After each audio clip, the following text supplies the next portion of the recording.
Say yes to new beginnings. Yes. Say yes to new standards of excellence. Yes. Say yes to engaging reportage with a difference. Yes. Introducing Yes International Magazine.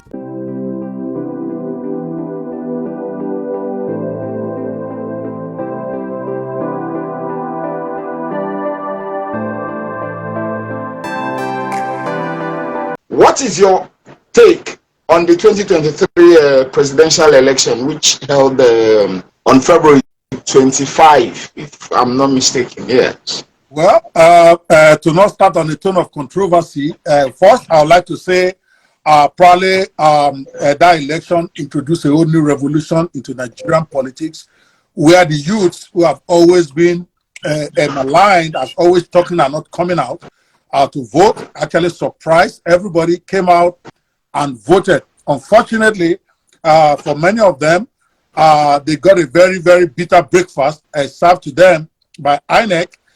We've been saying these youths don't want to engage, they don't want to get involved, they don't want to do politics, and they finally came out. And then INEC decided to ruin the experience for many of them because they will not publish the right results, and every one of us can see, even a blind man. So, but I think it's a watershed in the history of Nigeria. The history is still unfolding. I just want to give a quick shout out to all the obedience out there. They said you cannot win a local government, and you came and you took down 12 states. You are the victors in this game. But don't give up. Don't despair. Welcome to politics, Nigerian style. We're going to play it. We're going to be here. We're going to show up on Saturday and shove it right down at them again. Okay, that's my promo. Now I'll stay on. Okay. Okay. Now you're online. You happen to be one of the most vociferous obedience, that I know. How did you become entangled with the obedient movement? Wow, that's the first time somebody will ask me that. Anyway, I'm talking to a seasoned journalist here. Actually, I wasn't even an obedient at the beginning, to be honest with you. The obedience even dragged me a lot because I was a Professor Kingsley Moghalu guy. I'm still a Moghalu guy. Moghalu didn't win his primary. And when he didn't win, after we tried all we can again, another ABC breakfast served to us, then I started looking what is the candidate I was going to support. I even used to ridicule the obedience. I'll be very honest with you, when I was doing my own Moghalu. It's war now. You're fighting war.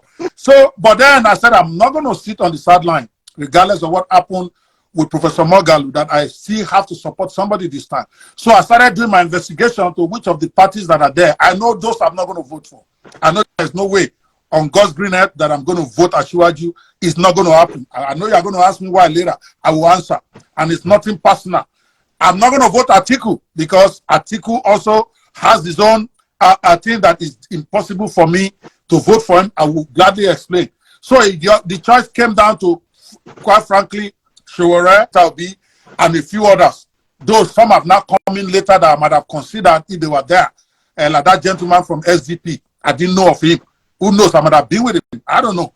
But when I did my own work, I started realizing that this Peter Obi is somebody special. No bullshit now. Because I went to start checking all his interviews, what he's done, and I was asking questions. I did my due diligence. Even during my due diligence, a lot of obedience didn't trust me. They felt that my questions were just, why am I asking this question? When I was asking about Panama Papers, I was asking on all those issues. Because if I commit, I know that we die there. And I don't want to commit to a candidate when I don't know the issues.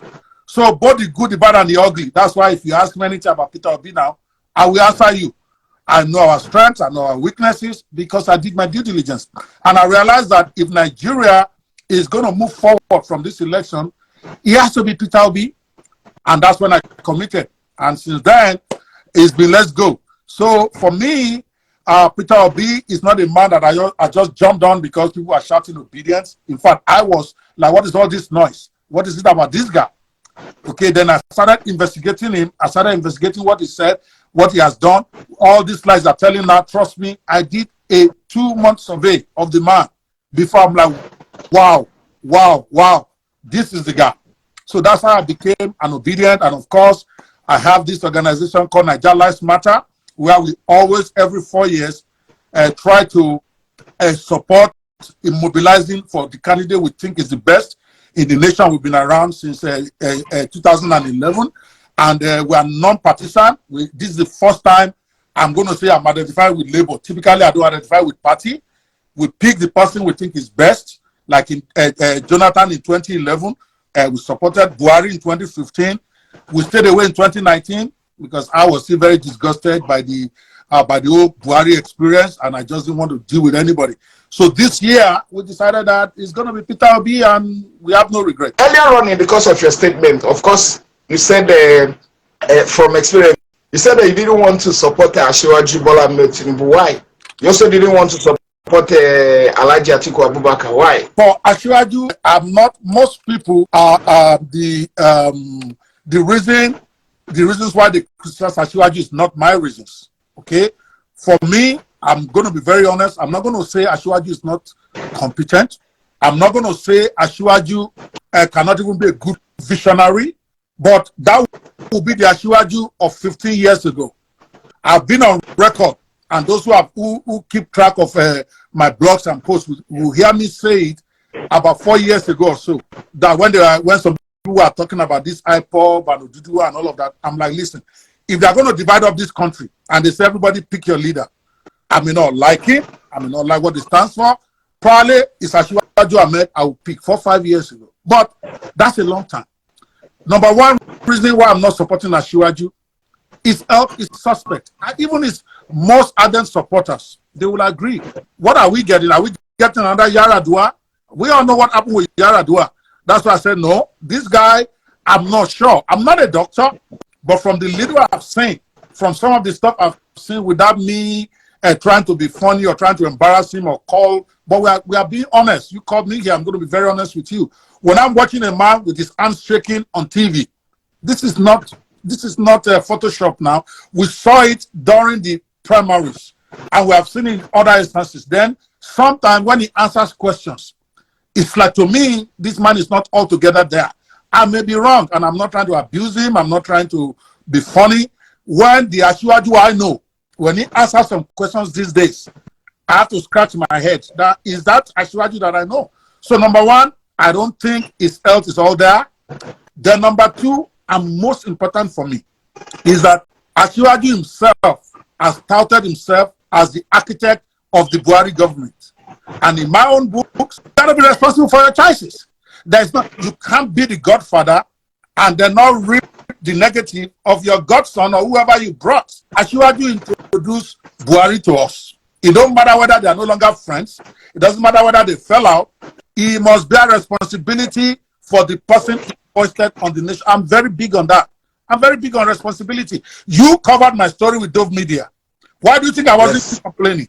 Okay, despite all the lies against me, despite all the reality of the matter is that I was the CEO of Dove Media. That's what I tell everybody. So if something's are going wrong there, they have a right to hand me. I may not like it. I don't like it. But there has to be responsibility. So Tinubu cannot now tell me, after giving me Buhari for 7 years, that I should reward him by making him the president. To me, it's disgusting. I can never do that. So that is my two major issues. I don't want to go into the issue of the crime and all of that. Okay, but that's my okay. How about Atiku Abubakar? Why didn't you support? Listen to me, Azu. Listen to me. If you want to hire you own a newspaper, you own several businesses. If you want to hire an editor for your newspaper, and then you got the reference, the first thing we all ask for is reference. And the reference of that man said this is the most useless editor you can ever find. Will you hire that person? Atiku's boss said this is the most corrupt human being I've met in my life. Will I take a chance with that? So to me, Atiku is even a non-issue. Atiku does not even count here. Okay, well, ask. That's my main reason. But okay.